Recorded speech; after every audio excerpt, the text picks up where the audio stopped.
नहमदुहु व नुसल्ली अला रसूलिहिल करीम अम्मा बाद। अऊज़ु बिल्लाहि मिनश शैतानिर रजीम बिस्मिल्लाहिर रहमानिर रहीम। इन्नस्सलाता कानत अलल मुअमिनीना किताबन मौक़ूता व क़ाला अल्लाहु अज़्ज़ा व जल्ला या अय्युहल्लज़ीना आमनू अक़ीमुस्सलाह सदक़ल्लाहुल अज़ीम। ये तो मैं और आप सभी जानते हैं कि कुरान करीम में हदीस मुबारका में अल्लाह रब्बुल इज़्ज़त ने और उसके हबीब पाक सल्लल्लाहु अलैहि वसल्लम ने ईमान के बाद सबसे ज़्यादा अहम और सबसे ज़्यादा ज़ोर जिस चीज़ के ऊपर दिया गया है वो नमाज है। नमाज को अदा करना, नमाज को कायम करना। कुरान करीम में बेशुमार जगहों पर नमाज को कायम करना, अदा करने के सिलसिले में अलग अलग अंदाज से, मुख्तलिफ़ तरीक़े से अलग अलग अल्फाज नकल किए गए हैं। इसी तरीके से हदीस मुबारका में आप सल्लल्लाहु अलैहि वसल्लम ने नमाज की अहमियत को, उसकी तरग़ीबात, उसकी फ़जीलतें बता करके भी फ़रमाया और नमाज छोड़ने के ऊपर जो वईदें हैं, तंबीह हैं, उसको बता करके भी फ़रमाया। कुल मिलाकर के बताना यह मकसद है कि इस्लाम के अंदर ईमान के बाद, इस्लाम के बाद सेकंड नंबर पर जिस चीज़ को अहमियत और फ़जीलत हासिल है वो नमाज है। आज इस वीडियो के अंदर नमाज के अंदर जो चीज़ें फ़र्ज़ हैं, नमाज के ताल्लुक़ से जो चीज़ें फ़र्ज़ हैं, फ़र्ज़ का मतलब ये है कि यानी उनको अदा करना ही करना है। अगर उनमें से किसी को भी छोड़ दिया या किसी को सही तरीक़े से अदा नहीं किया तो नमाज अदा नहीं होगी। ऐसी नमाज वाजिबुल इयादा है, उस नमाज को दोबारा अदा करना पड़ेगा।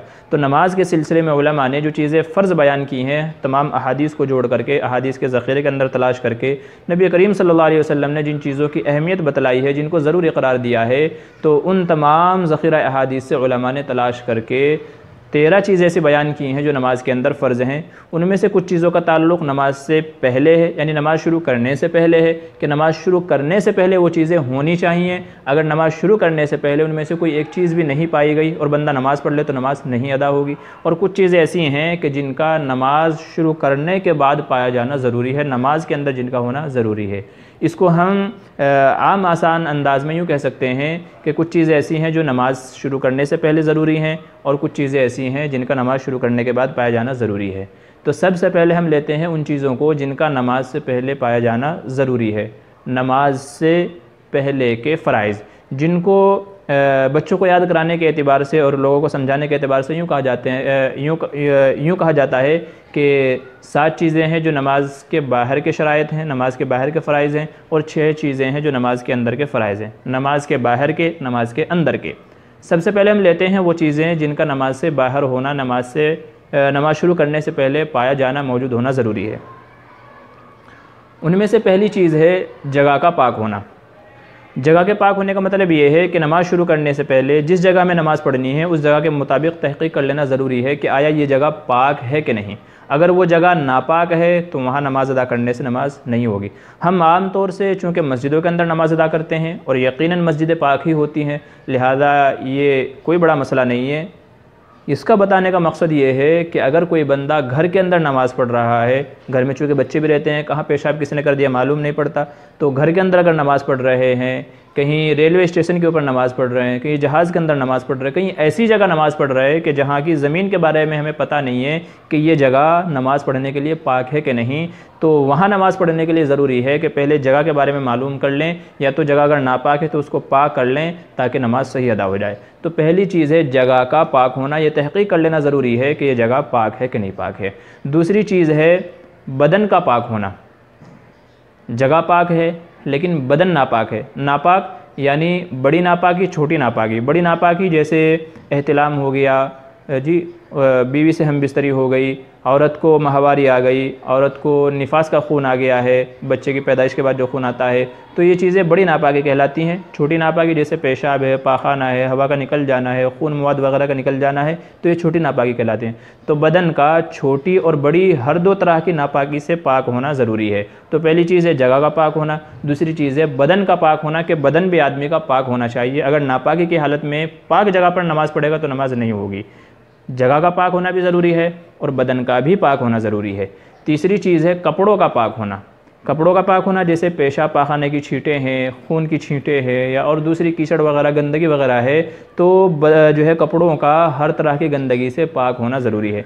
यहाँ पर ये बात रखें कि उलमा ये फरमाते हैं कि अगर कपड़े के ऊपर 1 दिरहम के बकदर, 1 दिरहम यानी 1 रुपया जो होता है, 1 रुपये की चौड़ाई के बराबर अगर किसी जो है कपड़े पे किसी जगह नापा के लग गई है तो वो माफ़ है। अगर 1 रुपये का जो चौड़ाई का जो हिस्सा होता है, चौड़ाई होती है 1 रुपये से, 1 रुपये की मिक़दार से ज़्यादा अगर नापा की लगी हुई है तो फिर कपड़ा नापाक कहलाएगा और फिर उसको पहन करके नमाज़ पढ़ना जायज़ नहीं है। और अगर कपड़े के ऊपर ज़रा सी कहीं कहीं लगी हुई है जिसको मिला करके 1 रुपये से, 1 रुपये की मिक़दार से कम नापा के अगर होती है और उसको धुले बिना अगर आदमी नमाज़ पढ़ लेता है तो वो माफ़ी के साथ वो नमाज़ हो जाएगी। बेहतर अगरचे यही है कि उसको भी पा करके नमाज़ पढ़े।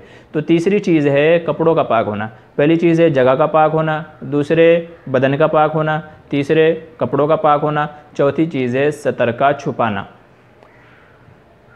हमारे ज़माने में आम तौर से सतर छुपा हुआ ही होता है। आम तौर से हर बंदे के पास 5-5, 10-10 जोड़े कपड़ों के होते हैं, लिहाजा इसके अंदर कोई मसला नहीं है। ये उस ज़माने के एतबार से है कि जब जिस ज़माने में गुर्बत थी, जैसे सहाबा का जो इब्तिदाई ज़माना है वो बड़ा गुर्बत का ज़माना था। हर सहाबी के पास 2-2 कपड़े भी नहीं होते थे, बल्कि एक ही कपड़ा होता था जिसे तहमद की तरह वो इस्तेमाल कर लिया करता था। तो इस वजह से ऊपर का हिस्सा नंगा होता था। तो अगर कहीं और भी अगर ये जो है शक्ल या सूरत पेश आ जाती है कि आदमी के पास पहनने के लिए कपड़े नहीं है, तो कम अज़ कम सतर का जितना हिस्सा है वो तो छुपा हुआ होना ही चाहिए। यहाँ पर ये याद रखें कि सतर मर्द का नाफ से लेकर के घुटनों तक का हिस्सा है, घुटने भी उसके अंदर दाखिल हैं। नाफ से लेकर के घुटनों तक का हिस्सा सतर के अंदर दाखिल है। नमाज़ पढ़ते हुए कम अज़ कम इतने हिस्से का छुपा हुआ होना ज़रूरी है। अगर ये हिस्सा नमाज से पहले से खुला हुआ हो या नमाज के दरमियान खुल जाए तो नमाज टूट जाएगी। औरत का जो सतर है, औरत का नमाज के अंदर पूरा बदन सतर है सिवाय हाथों के, चेहरे के और पैरों के। पैर, हाथ और चेहरा नमाज के अंदर खुला रखने की इजाज़त है। इसके अलावा अगर औरत के जिस्म का कोई भी हिस्सा दिख जाए, यहाँ तक कि उलमा फरमाते हैं कि अगर चौथाई बालों के बराबर उसके बाल खुल गए, नमाज़ पढ़ते हुए चौथाई हिस्से के बकदर बाल खुल गए, बाल दिख गए, ओढ़नी से बाहर निकल गए तो नमाज़ टूट जाएगी। तो औरत का जो सतर है वो पूरा बदन है सिवाय हाथों के, चेहरे के और पैरों के। और मर्द का जो सतर है वो कम से कम नाफ से लेकर के घुटनों तक का है। लिहाजा नमाज के अंदर ये सतर छुपा हुआ होना, कपड़े से ढका हुआ होना ज़रूरी है। यहाँ पर साथ साथ एक मसला ये भी याद रखते चलें कि आजकल के इस ज़माने में जैसा कि फ़ैशनेबल पैंट वगैरह चलती रहती है, तो जो बहुत सारी जगहों से फटी हुई होती है, ख़ास तौर से रान के ऊपर से ये हमारे नौजवान हैं जो फ़ैशन के अंदर बह गए हैं तो वो इस तरह की पैंट पहनते हैं। तो याद रखिए अगर ऐसी फटी हुई पैंट है और वो कम अज़ कम जो है ना 4 उंगली के बकदर पैंट फटी हुई है, तो याद रखिए कि नमाज नहीं होगी। उसको ढक करके किसी कपड़े वगैरह से, रुमाल वगैरह से उसको ढक करके नमाज को अदा करे तो नमाज अदा होगी। लिहाजा ऐसे ही दूसरा मसला ये है कि नमाज़ पढ़ते हुए जब सजदे के अंदर जाते हैं तो जो लोग पैंट शर्ट पहनते हैं जिनके ऊपर का शर्ट वगैरह जो छोटी होती है, तो सजदे में जब जाते हैं तो वो हिस्सा खुल जाता है। तो याद रखिए कि अगर 3 तस्बीह यानी 3 मरतबा सुबहान रब्बिल अज़ीम, सुबहान रब्बिल आला कहने के बकदर अगर पीठ से जो है कपड़ा हट गया है, पैंट और शर्ट के बीच का जो हिस्सा है जो सतर के अंदर दाखिल है, अगर 3 मरतबा सुबहान अल्लाह कहने के बकदर वो हिस्सा खुला रह गया तो नमाज़ टूट जाएगी। ये बड़ा अहम मसला है और आम तौर से हमारे नौजवान इसका ख्याल नहीं करते कि जब सजदे में जाते हैं तो आम तौर से अक्सर नौजवानों का, अक्सर हज़रात का जो पैंट शर्ट पहनते हैं उनका वो हिस्सा खुल ही जाता है। तो लिहाजा नमाज़ पढ़ते हुए इसका भी ख्याल रखें कि जो है 3 मरतबा सुबहान अल्लाह कहने के बकदर हमारा सतर खुला ना रहे। अगर 3 मरतबा कहने के बकदर सतर खुला रह गया तो हमारी नमाज़ टूट जाएगी। लिहाजा चौथी चीज़ जो नमाज से पहले जिसका होना ज़रूरी है वो है सतर का छुपाना। सतर मैंने बता दिया मर्द का कितना है, औरत का कितना है, तो सतर को छुपाना ये भी ज़रूरी है। अगर सतर छुपा हुआ नहीं है तो नमाज शुरू नहीं होगी, और अगर छुपा हुआ था नमाज के बीच में खुल गया तो नमाज बीच में ही टूट जाएगी। ये चौथी चीज़ है जिसका नमाज से पहले पाया जाना ज़रूरी है। 5वीं चीज़ है कि नमाज का वक्त होना। 5वीं चीज़ है नमाज का वक्त होना। नमाज का वक्त होने का मतलब ये है कि मैं जो फ़र्ज़ नमाज़ पढ़ना चाह रहा हूँ उसका वक्त हो जाना चाहिए। मिसाल के तौर पे मैं असर की नमाज़ पढ़ना चाह रहा हूँ तो वक्त के हिसाब से असर का वक्त हो जाना चाहिए। ऐसा नहीं कि अभी ज़ोहर का वक्त शुरू है और मैं ज़ोहर के वक्त में असर की नमाज़ पढ़ने लगूँ तो असर की नमाज़ अदा नहीं होगी। ऐसे ही मगरिब का वक्त शुरू नहीं हुआ, इशा का वक्त शुरू नहीं हुआ और मैं पहली नमाज़ पढ़ने लगूँ तो नमाज नहीं होगी, बल्कि मैं जो फ़र्ज़ नमाज़ पढ़ना चाह रहा हूँ उसका वक्त शरई एतबार से हो जाना चाहिए। अगर क़ज़ा नमाज है, मिसाल के तौर पे कल की छूटी हुई नमाज है या फ़जर की छूटी हुई नमाज ज़ोहर में पढ़ना चाह रहा हूँ, असर में पढ़ना चाह रहा हूँ, तो वो तो कभी भी पढ़ी जा सकती है, मकरूह वक्त को छोड़ करके क़ज़ा नमाज किसी भी वक्त अदा की जा सकती है, लेकिन जो वक्ती या फ़र्ज़ नमाज है उसको अदा करने के लिए वक्त का होना ज़रूरी है कि उस नमाज का वक्त भी शुरू हो गया हो शरई एतबार से। शरई एतबार से अगर वक्त शुरू हो गया है तो नमाज अदा हो जाएगी, और अगर वक्त ही शुरू नहीं हुआ है तो फिर फ़र्ज़ नमाज वो अदा नहीं होगी। वक्त होने के बाद उसको दोबारा अदा करना पढ़ना ज़रूरी है। तो ये पाँचवीं चीज़ है नमाज का वक्त होना, कि जो हम नमाज़ पढ़ना चाह रहे हैं फ़र्ज़ वक्ती या नमाज, उसका वक्त भी हो गया हो। तो पाँचवीं चीज़ है नमाज का वक्त होना। छठी चीज़ है क़िबले की तरफ रुख करना। क़िबले की तरफ रुख करना, अगर जो है क़िबले की तरफ हमारा रुख नहीं हुआ है तो फिर भी नमाज नहीं होगी। जैसा कि हमारा चेहरा घूम गया है इस तरफ या चेहरा घूम गया है उस तरफ, तो अगर क़िबले से हमारा रुख फिर गया है, वो अगर नमाज शुरू करने से पहले रुख फिरा हुआ था तो नमाज ही हमारी शुरू नहीं होगी, और अगर नमाज शुरू करने के बाद हमारा चेहरा क़िबले से फिर गया है तो भी नमाज अदा नहीं होगी।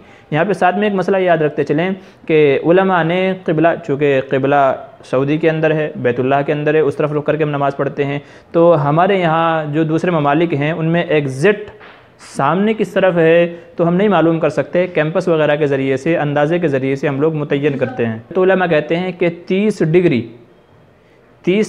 क़िबले की तरफ से अगर रुख घूम जाए तो नमाज हो जाएगी, और अगर 30 डिग्री से ज़्यादा हो जाएगा तो फिर, यानी क़िबला सामने है, सामने रख करके 30 डिग्री अगर इस तरफ रुख घूम जाए या इस तरफ रुख घूम जाए तो नमाज हो जाएगी। अगर 30 डिग्री से ज़्यादा हमारा रुख घूम गया तो नमाज टूट जाएगी। तो छठी चीज़ है जिसका नमाज से पहले होना ज़रूरी है, वो है बैतुल्लाह की तरफ रुख करना, क़िबले की तरफ रुख करना। अगर क़िबले की तरफ रुख नहीं होगा तो नमाज अदा नहीं होगी। सातवीं चीज़ है नमाज की नीयत करना। नीयत कहते हैं दिल के इरादे को। तो जब आदमी नमाज़ पढ़ने के लिए आ रहा है तो जो भी नमाज़ है, मिसाल के तौर पे ज़ोहर की नमाज़ है तो दिल में नीयत होनी चाहिए कि मैं ज़ोहर की 4 रकात फ़र्ज़ नमाज़ अदा कर रहा हूँ। असर की है तो असर की नीयत होनी चाहिए। तो नमाज में जो है दिल में नीयत होनी चाहिए कि मैं नमाज़ पढ़ रहा हूँ, कौन से वक्त की नमाज़ है।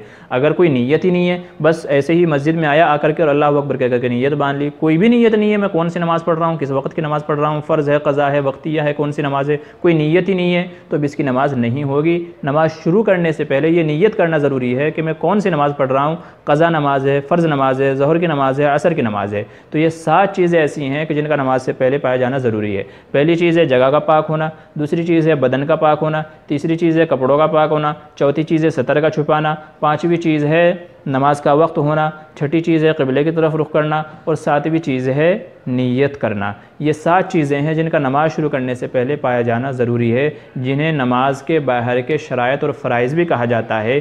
तो एहतिमाम से, हालांकि जब हम नमाज़ पढ़ने आते हैं तो ये चीज़ें ऑटोमेटिक हो जाती हैं, लेकिन इनको बताने का मकसद ये है कि जब हमें ये मालूम हो जाएगी कि ये 7 चीज़ें नमाज से पहले होना ज़रूरी हैं तो हम और एहतिमाम से इनको अदा करेंगे और इनका ख्याल रखेंगे।